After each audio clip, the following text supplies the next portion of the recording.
Here's some fun. Oh boy. Oh boy. Good old Timmy Atwood, super collector, my pal Tim Atwood. He's back. So last time in the podcast, we brought up the fact that it was revealed on my favorite website. You're home away from home. Just being on that floor, I feel like a warm blanket around me. Yeah, it's like an Afghan on a couch on a cozy day. With a warm cup of Joe. Anyway, so Tim Atwood had someone post for him who visited him that, yes, he owns all of this. This is a collector. It's been around since at least the early 90s, who has tons and tons of sealed cases, shipping cases of games, shipping boxes, which are 6 sealed games each. And he revealed that he probably had 6 sealed NES Steam events. Sealed. Which turned out to be true because then he posted a picture and it was verified. And people went nuts at the time because they were like, well, people that have invested money into the games and pretended that they're going to retire on a sealed Steam events, they don't like it rocking the boat of there's a little click on certain websites. Like my favorite website, Nintendo Age, that don't hurt our private club. That's part of it, where they want to sort of be the dominant men and sort of control, quote unquote, the hobby and try to control the value of what they've, quote unquote, invested their hard-earned money in as an investment. And they don't realize that investments can go 2 ways. They can go up or down, depending upon stuff like this, especially if it's collectible, like we said, that's less than 30 years old. There could be a lot more out there that we don't know about. So people went nuts. So Tim and I have been emailing privately, and he's allowed me to talk about this stuff. I said, I can discuss this stuff. He said, sure. Okay, so I need to know if anything is off. The list is not off limits. Okay, which we great, get to. Wonderful. But let's start with what he's auctioning off first. So he's starting by auctioning off, he had a Bigfoot sealed out of a shipping box and a Power Punch 2. Now, he's not auctioning off the cases. He's opened these and he's auctioning off individually. Individual games he's starting with. And first, people were annoyed or didn't understand that he was only auctioning off one, so then he had to pull at the auctions and then bring it back. That's fine. So then he brought him back, and then he put in the auction that coming soon, I'll be selling off the statements. So people didn't like that because he's advertising. So then people had him take it down. So then he had to put it up again. So already you see people are not happy with Mr. Atwood. Hold on, can we just back up to the loophole, the little fun trick that he did to get over the advertising thing? We'll get to that. Okay. Well, we're gonna get that. So finally, and this was revealed to me before it came out. Finally, Mr. Atwood said, "You know what? I'm going to sell a poster." And that poster will say, "Coming soon, Seal Steam events," with a miniature picture inside of the shipping box in the center of it. Yep. A miniature picture, which is fan-fucking-tastic. Oh, it made me laugh heartily. So people on Nintendo Age are losing their shit over this. Losing their shit. I tried reading through this thread in Nintendo Age, and you can tell it's not biased at all when the title of the thread is, I guess old Atwood wasn't telling the truth, meaning that at first people were reporting that, he wasn't playing or selling the Steam events. Well, I'm not saying someone could have cajoled him maybe to want to do it, but we emailed a little bit. I'm not saying, he got my recommendations of what I thought he should do, but he's his own man. I really feel for these people.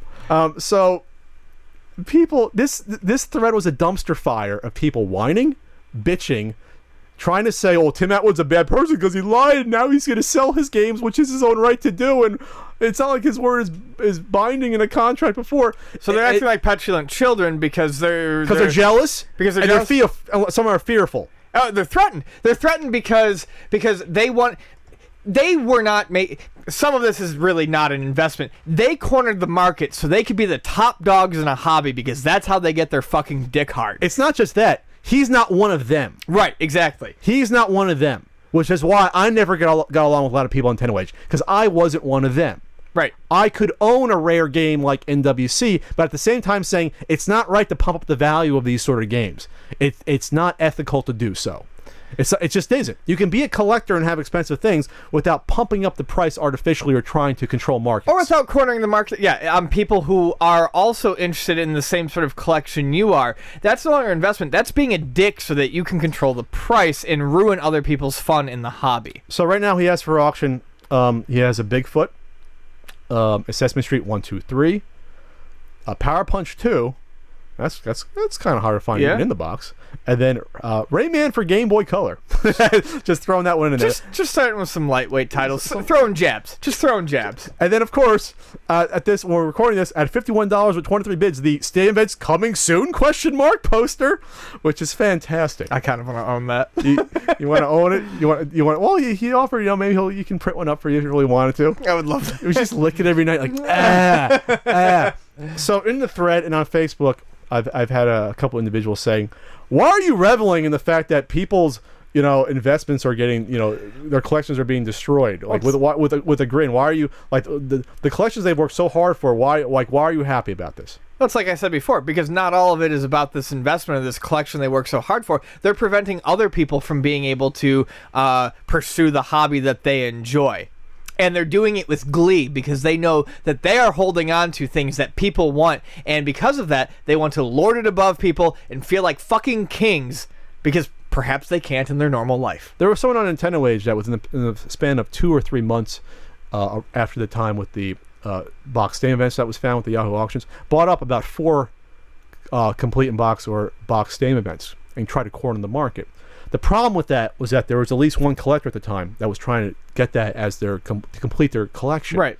So what you're doing then is you're artificially driving the price up of these auctions, one after another, multiple ones, to get multiple copies of the same game. You're fucking over that person behind you, who's now spending thousands of dollars more than they really should, who just wants it for their collection because you have to have 4 of them. I was going to say, or 5 of them. There is zero reason why you need to have 4 or 5. There's no fucking excuse. And if you come at me because it's an investment, tell you what, you're fucking done with your money, invest it elsewhere. Yeah. And when I point out stuff like this, people take shots at me or bide their time.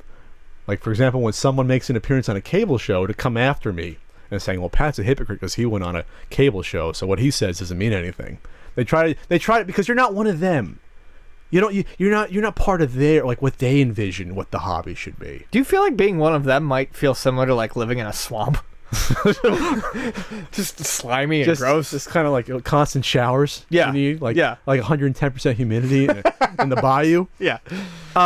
So like I said, that's why I smile, because if I had what Tim had, I would be doing exactly the same thing. Yeah. He's absolutely. a kindred spirit. So it gets better, folks. It gets better. Oh boy, this is the good stuff right here. This is where.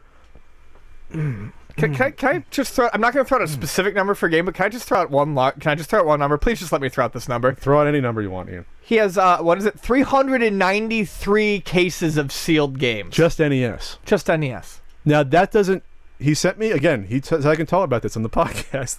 God bless you, Mr. Atwood. God bless you. Thank you. Cheers. You might owe me some new boxer briefs after this segment's done. This does not include the info of how many he's sold. And again, he has not just NES, at least Super Nintendo, and at least Game Boy from what we saw in the auction right now. I'm not going to go through every one of these. But let's go for the heavy hitters. Let's go for the highlights of, again, Little Samson. We'll go top to bottom. Unless you want to call it random ones. But remember, this is number of cases. Then you multiply that times 6 for the amount of games he's either has owned or still owned. I'm going to skip the ones like 10-Yard Fight, because who doesn't have a box 10-Yard Fight? I'll skip even like an uncommon game like Addams Family. He only had 6 sealed of those. 6 sealed of those. That's not a big deal, even though it's a hard to find game. Best of the best. Very uncommon game. He had 6 sealed of those. Mm-hmm. Then you get into the juicier ones. Okay, Battletoads and Double Dragon. That's a serious one. He had 12. Okay. You know what's a rare NES game that has shot up a lot the past few years? Bonk's Adventure. Oh. Mm-hmm. He only had 6. Oh, no, he had 18 of those. Oh, really? Or still has 18. Well, I'm erect. 18 of those. Bomberman 2, 6. Bobble 2. 2 cases, right? I think I saw that. 12? Is it 12? Yeah, it's 12. Yeah, that's 12 of them. Oh, that's 12. Oh, God, I've got to stretch. Casino Kid 2. That's a pretty hard to find game. Yeah. Oh, 12 of those. Oh, man. Got to stretch. Tighten up. Only 6 Chippendale 2s. Only 6 Contra 4 sealed. Only 6 sealed Chubby Cherubs. Yep. Chubby Cherub is a game that's incredibly hard to find complete in box. Remember I told you for years? Yeah, because the boxes are tissue paper. And it came out in 86, and they didn't do that many runs of them. Yep. Talking to my pal who runs my favorite website, Dane Anderson. I spoke to him less than a week ago, which is great that the guy who runs the website I love, but a lot of people Nintendo age I can't stand, which is just funny. He took him forever to find a sealed Chubby Cherub. They're not out there. Does he have a sealed collection? He's close. Oh, okay. I think he's close. He has a lot of them at least, but he wanted a sealed. No, he just wanted certain ones, but Chubby Cherub he always wanted. Gotcha. But Tim has 6 of them, just because. Ian, what's one of your favorite NES games? Oh, Clue Land. And that was a sticker seal. They didn't really gonna make those into even 87. I don't think. No, they didn't. Oh, he's got 6 sealed of those, sticker sealed. Oh God. Okay. Those are hard to find. Conan was a hard to find game. Ian gave it 2 stars in a certain NES guidebook. Yes. 6 sealed of those. I'll pick up a little more steam. Die Hard, hard to find game. 6 sealed of those. Donkey Kong 3, 6 sealed, which is like, okay, Donkey Kong 3, okay. Donkey Kong Jr., 6 sealed. Donkey Kong Arcade, who cares about that one actually? That's 12 of them. But he has 6 sealed Donkey Kong Jr. Math. That's a game that I sold in beat up condition last year, complete in box, for over 1,000. Beat up, not sealed. So we're starting to sound like QVC people. Let's jump to some of the heavy hitters because I think we're making our point. You want to look up Panic Restaurant or Flintstones Dinosaur Peak, or maybe Little Samson? Okay, we'll do those. We'll just skip stuff like, who cares that he has 12 Dragon Warrior 4 sealed? Who cares? That's not important. That's small potatoes. 12 Flintstones Dinosaur Peaks.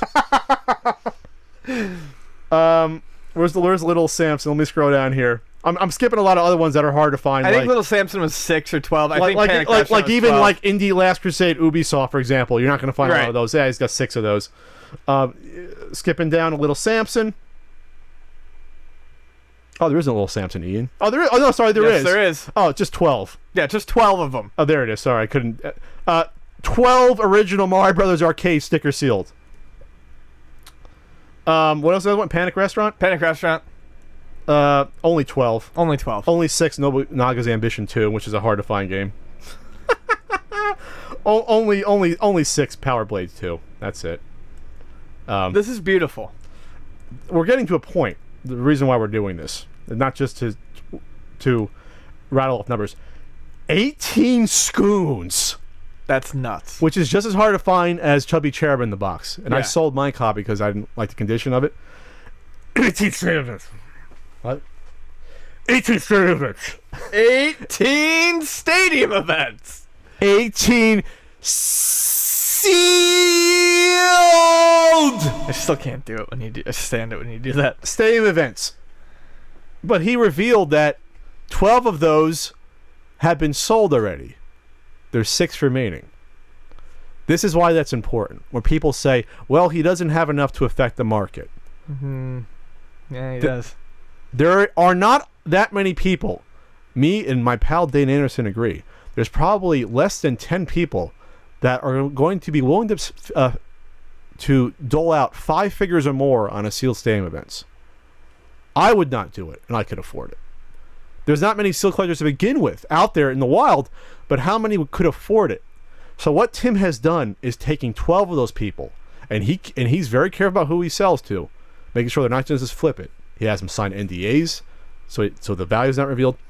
He took 12 of those potential customers out of the market himself that never need a sealed stadium events ever again. And there's going to be 6 more added to that list. Meaning that if you went out and tried to quarter the market on complete in-box games, if you would need that to complete your collection, or sealed games, and if you bought 4 of them and spent over $30,000 to $40,000, I don't know you're ever going to recoup those costs. I'm sorry. Might not happen, because good old Timmy Atwood is probably close to giving away some of these copies. Has he given you permission to call him Timmy? I feel like you should probably call him Tim. We're like this now. I'm going to owe him 2 sandwiches now. And that's what I'm getting at, is that no one owns the fucking hobby. There should not be elite collectors that can define what these games go for. Nope. Or try to corner markets. Tim is doing God's fucking work. Yes, he is. That's the point. It's not just reveling in, well, people worked hard for their collection and spending money. He's a man of the cloth. He's a man of the cloth. He's got loaves and fishes. He's the closest thing we have to the Pope of the retro gaming community. Because he has all the power, and he's magnanimous. That's why, folks. That's why he's the hero we need, but not necessarily deserve for the hobby. Anything else to add? No, I just I kind of want to drop a lot of. I want to spend money on a Clue land for. Well, really, now he knows you're interested. Yeah, no. So he might give you a good deal, Ian. Anyway, And you have the podcast to thank for that.